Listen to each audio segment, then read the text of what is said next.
A charmed life. Are you leading a charmed life? I am. What I really mean is there's a certain character trait that has taken me farther than my own intelligence, And it's like this. When I was in college, I did not study. And I'm a guy that needs to study or I'm going to fail or I'm going to do poorly. And the first 2 years of college at computer science, I did very poorly. But certain things happened in my life and I started studying and I started getting A's and B's. Well, that was great, but it wasn't enough the next 2 years to bring that GPA, that grade point average, up high enough. Oh, it got near 3, but it wasn't quite where it needed to be for computer science majors. But during that turnaround the last 2 years, I thought I'm going to try to get some internships because that's what employers like to see. Employers like to see experience on the resume, not just study work. So I applied and I got 3 internships. I got one with the administration department in this college, and I worked in Fortran and helped develop menus for algorithms. And that was before there was icons. This was pretty much before Apple, all right? Before icons. It was all text-based computer screens.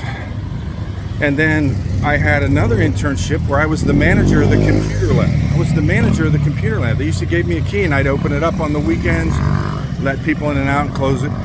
So they entrusted me with that. And I used to help even doctoral students with sophisticated software to help them achieve their PhDs.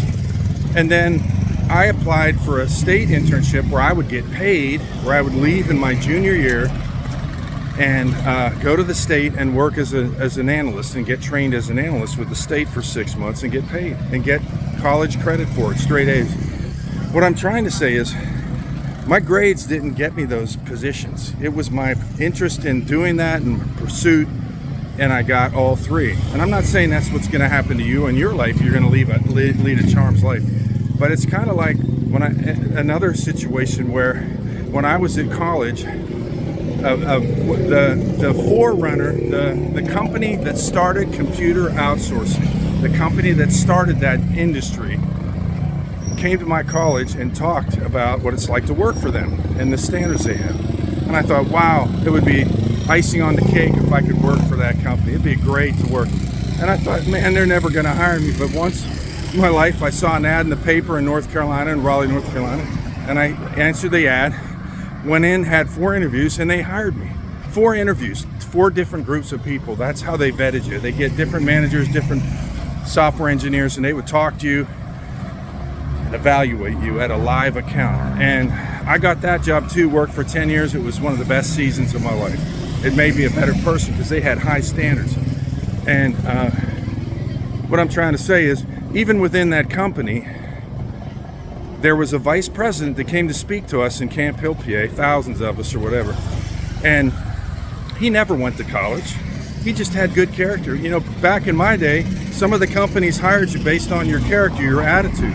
They would even hire you if you had no degree in computer science, you had no training in it, but if you had a good attitude, they would hire you and train you. And the training, they would bond you. You could not leave the company without paying back thousands and tens of thousands of dollars. It was that good a training. But they hired people based on their character, their personality, their attitude. They wouldn't hire somebody with a 4.0 GPA if they couldn't talk to people, if they couldn't communicate, if they didn't have the kind of personality you needed to work on a team or work with a customer. You got to be able to communicate. All right? So my point is this. You never know whether you can do something or not. Don't count yourself out. Throw your hat in the ring. Why not? As the saying goes, oh my, what if I fall? But oh my darling, what if you fly?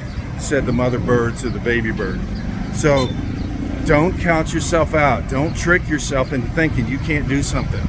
You know, think about the power of character, the power of personality, the power of your personality, the power of your attitude, the power of your attitude.